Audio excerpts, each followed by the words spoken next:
Yes, you're right, that does go quite well. That's right, it's a BMW Z4, and I have the joy of testing this car today. The BMW Z4 is known for being much better than the BMW Z3. There you go, that's some information for you, straight out of Wikipedia. Although I think it's pretty well known anyway. It does share some of the looks with the old Z3, but of course it looks much more manly. From this angle, about 10 times more manly than the Z3. And from this angle, about 3 times, because it doesn't look quite as butch. I'm not entirely sure whether I like the back end of this car or not. It does kind of remind me of a pug, you know, that little funny, fashionable, squashed-faced dog. Maybe it's this back end that most attracts the middle-class ladies. Profile, of course, it's all bonnet and just a small space for you to sit in the back. And that wasn't a mistake. It does look more like the back than the front. You sat closer to the back of the car than you are the front of the car, which is fairly unusual. Maybe not in a sports car though. 3-litre SI, and next out this proud BMW badge with the indicator surrounding the badge. It looks almost like you twist it on and off or something. That would be confusing, wouldn't it? Now there is the boot, and that is it's not a big boot at all. Obviously I wasn't expecting me to try and climb in this boot, because I'm just not even going to get anywhere near fitting in. So unless Warwick Davis turns to the criminal underworld to make a living, there'll be no gangsters in that boot. Inside this car it's all very snug and red leathery. It's very nice red leather. I like it a lot. I like red leather seats. I wish I had them in my car. There's one of those things that pops out of the dash and gives you information like satellite navigation and DSP. What's DSP? I don't know. I still haven't answered what BMW is yet. Big mousy wee wee. The red leather on the door cards is also very nice, and the pull handles are nice and sturdy, as you'd expect. Quite nice tactile material everywhere. The dash is nice. This shiny black stuff on there is also rather nice. And then we have the usual looking kind of BMW type buttons. Yeah, that's a rather lazy way of explaining it, but that's how I explain things, and you're just going to have to tolerate it, I'm afraid.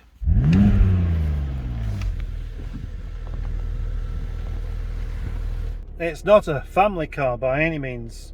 There's not a great deal of storage. The boot is small. It has a couple of funny little cubby holes like that, and the door cards are a small thing to put small things in. And then the cutest little sun visors ever. Look at those, they're tiny. Yeah. Hello, hello, hello.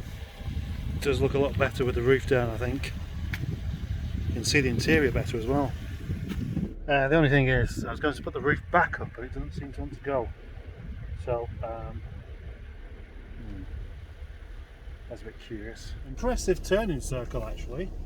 I suppose that's one of the things about having a rear wheel drive, is it's got less to contend with on the front end. Less complicated, more turning circle. Just driven by some tree surgeons then, and they're looking at me or the car. Either they recognise the car, or they're wondering why I'm talking to myself. Sport mode.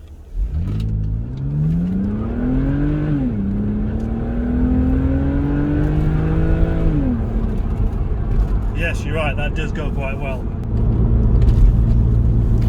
First impressions on driving the Z4 is it's very edgy, I think is the word I could use. It seems to be almost jittery. That's how they're supposed to be. You want that kind of feel through the wheel that makes you have to cling on with both hands and make you ever so slightly worried about taking them back off again. Massive bonnet on the front and sat quite low down puts me in mind ever so slightly of the old Capri.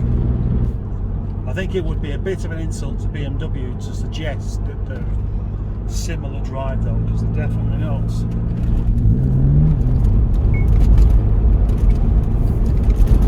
What is that tinkering sound?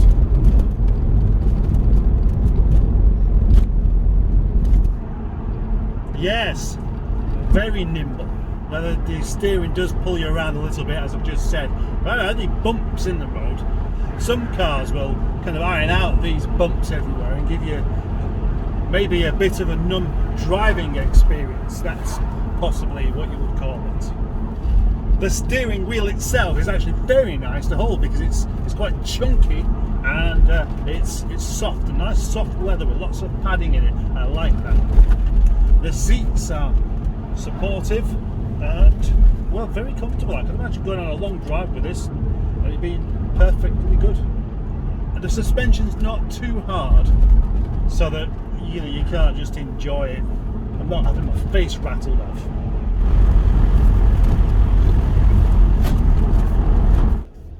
There's a little test. Can it set off really smoothly? Yes, it can. It can set off smoothly without any of that jerkiness that sometimes you get with automatics, and it's just passed the test of setting off smoothly that sometimes you can't do with automatics. So well done, BMW. I've just discovered that the indicators work. Now, I wasn't expecting that. Okay, next, speed humps. What's it like over speed humps? I don't like driving over speed humps, and I tend to do it very, very slowly. That's quite bumpy over speed humps, I must say. The trouble with speed humps is that if you use them as you should do, which is basically you slow down quite a lot, you always get some idiot behind you that wants to just go over them quickly. Clearly haven't got the idea of what they're there for in the first place.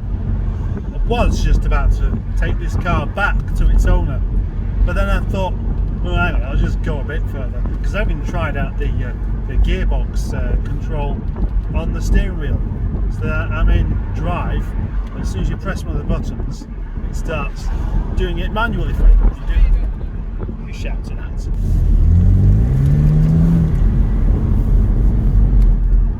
But it doesn't keep it manually controlled. As soon as you stop messing with those buttons, it just goes back to D. So whether that's a good thing or a bad thing, I don't know. It's probably a good thing, actually. Just sort of found myself back at work with it. I think BMW was one of the first manufacturers to start just putting 18-inch wheels on absolutely everything they made. One thing that's really struck me about this car's styling, actually, which I'll try and explain. There's a combination of really sharp angles everywhere and then really non-sharp angles.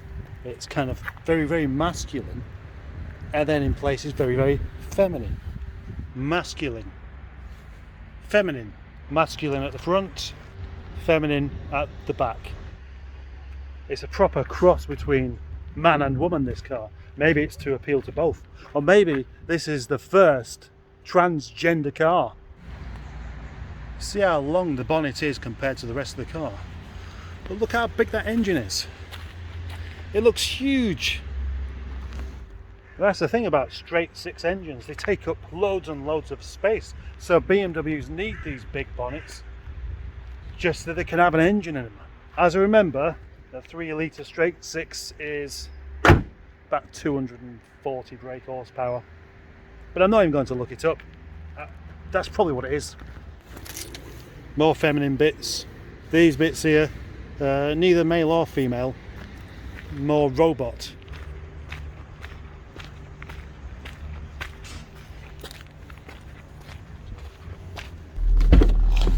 Pull handles feel really good, actually, and then the yank towards you nice and firm. In conclusion, with this car, I actually like it a bit more than I was expecting to, but I was expecting to like it because it's not like it's just a 318 or something like that, or something with a diesel engine. It's a proper 6-cylinder sports car. and it drives very well, and it goes very well, and it looks a very mixed bag of things really, but that's always subjective though, isn't it, whatever the case.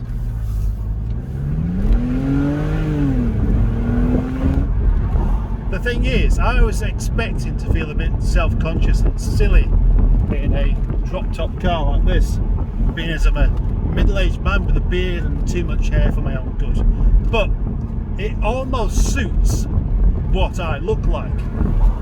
Yeah. Now, I wasn't expecting to say that, but I just did. Things I like about this car: I like the steering wheel, I like the red seats, I really like the heated seats, I like all the angular bits on it. The feminine bits are a little less. I like the get up and go it has. I'm not mad on the jiggliness it has, and possibly not too keen on the overall BMW name, but there's a good reason for that. So, marks out of 10, I don't know, whatever it wants. One criticism: I'm not really keen on not being able to see the near side corner of the bonnet. I like to sit a bit higher up personally, so I can see how close I am to the curb.